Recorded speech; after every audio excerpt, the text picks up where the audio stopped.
2 days later, now clad in full plate armor, Kirito asks Neja to upgrade his anneal blade. Neja reluctantly accepts and begins his process, but this time Kirito notices when his sword is switched out. This other weapon shatters. Neja apologizes, followed by Kirito removing his disguise. He then uses a simple sword skill, causing his +6 anneal blade to reappear in his hand. You see, Kirito spent the last 2 days earning this quick change skill, which is the very same skill being used to perform the scam. Neja knows an apology can't change what he's done, so he's prepared to atone by dying. Asuna blocks his path, stating there's a limited number of players, so offing oneself is a more serious crime than stealing. Neja, however, thinks death is inevitable in this game, causing Kirito to chuckle upon thinking back to the time Asuna said those very same words. Okay, let me clear this up. The book had Kirito meeting Asuna in the first floor labyrinth. She was in a dangerous area passed out on the floor due to sheer exhaustion, prompting Kirito to stuff her into a sleeping bag and drag her out of the dungeon. You learn she was in there for 4 straight days killing monsters, driven by nothing more than depression and despair. If you want to know exactly what happened, then you could buy the books for yourself. And if you use my Amazon affiliate link down below, some of that money will come back to support this channel. Asuna asks what drove Neja to leave the Town of Beginnings, but he says that Dream is no longer possible. You come to find out that Neja's nerve gear didn't calibrate properly, which resulted in his depth perception being extremely messed up, making it impossible for him to be a frontline warrior. Kirito then reveals Neja's name originates from the great warrior Nataku, which made him realize Neja was using a fighting skill, not a blacksmith skill, to perform the scam. Asuna wants to know why Neja began scamming others, prompting him to state that he originally tried to compensate for his vision by using throwing knives. Knives, however, are costly and do very little damage, so he ended up only holding back his friends. Though the Legend Braves never complained about this, but Neja still decided to just become a blacksmith. It was then that an unknown hooded man randomly approached him, detailing how to do the scam. Originally, the Legend Braves were against this idea, but the stranger laughed, stating this is just a game, and that the programming allows it, so it must be intended. Neja's friends were swayed by this logic, so he chose to become a criminal rather than being dead weight. Suddenly, Kirito remembers a rare item he got earlier today, and asks if Neja is willing to permanently give up on being a blacksmith.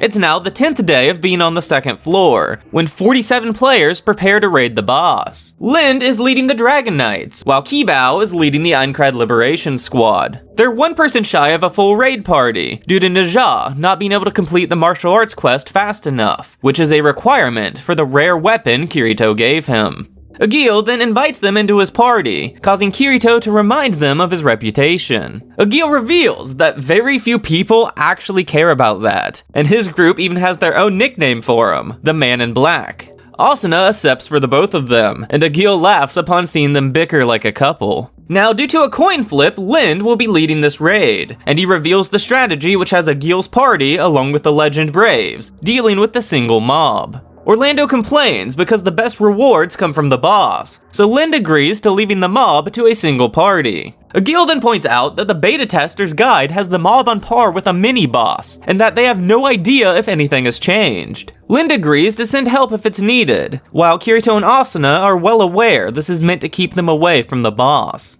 Kibao then calls out Kirito, asking for any last-minute information for this raid. Kirito reinforces the importance of not getting paralyzed by the special attack, prompting Lind to lead the charge into the boss's arena. Now well into the battle, Agil's party has been flawlessly chipping away at Colonel Nato.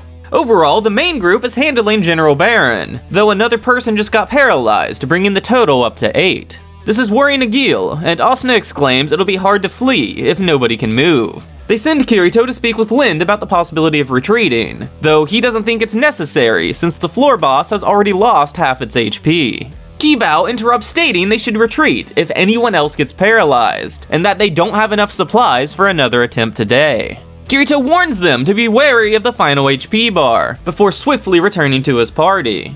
The tanks block for the umpteenth time, giving Kirito and Asuna a chance to deal some damage. A gut-wrenching roar signals the final HP bar, but this doesn't slow down the group in the slightest. The main group is on the final HP bar as well, and the number of people paralyzed has even declined. Asuna's glad nothing has changed since the beta, but she just realized something. The Floor 1 boss was a Kobold Lord, yet the Floor 2 boss is only a general. With sinister timing, a massive black mob appears, Asterius, the Taurus King. Knowing they can't handle all three, Kirito shouts for an all-out attack. The Colonel swings down his hammer, but Kirito leaps into the air, successfully nailing the split-second timing required to deflect it. The party follows up, and the falling Kirito delivers a kick to finish off the Colonel. The King is closing in, as Kirito really wants Asuna to flee, but a single look in her eyes tells him that's not happening. Sprinting past the raid leaders, Kirito leaps into the air, using a sword skill followed by a punch, securing the last attack bonus on the general. He orders everybody to regroup, but the King just launched a breath attack toward Asuna. Kirito dives in to save her, but only gets caught in the blast as well. 20 people were paralyzed by that attack, and Asuna asks why Kirito would do that. The raid party is in total chaos as the King raises its hammer to finish off the leaders. A chakram collides with the King's crown, stunning him and pulling the aggro. Najah has arrived and seamlessly dodges the King's attack, almost as if he knows what's coming. Argo then appears from the wall, explaining she learned all about the boss through a series of quests, and then worked with Najah to get through the labyrinth. Argo then informs the raid leaders, who immediately begin giving out new orders. With Najah's perfectly timed stuns, they easily whittle down the boss to his final HP bar. The Legend Brave's gear is so strong that they can just tank the paralysis attack, so Kirito whispers something to Asuna. Agil wonders if they're a couple after all, just as their party is switched in. The King prepares his breath attack, but Najah lands another stun, and Kirito debates if Kaiba is happy or sad with his boss being manhandled.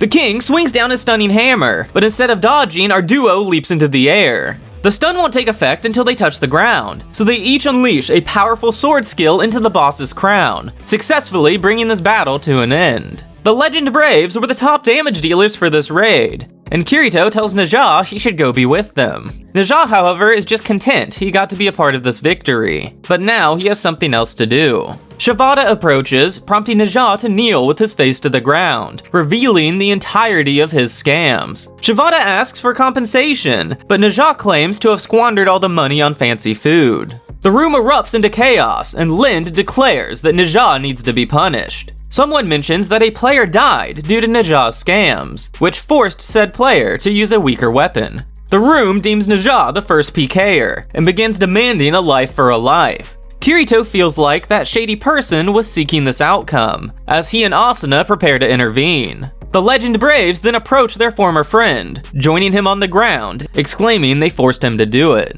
The raid party isn't about to execute 6 players, so they decide to auction off their gear as a way to reimburse the victims. Kirito and Asuna were then given the task of entering the next floor and alerting the player base of their victory. Asuna asks who got the last attack bonus on King Asterius, causing Kirito to sprint ahead of her.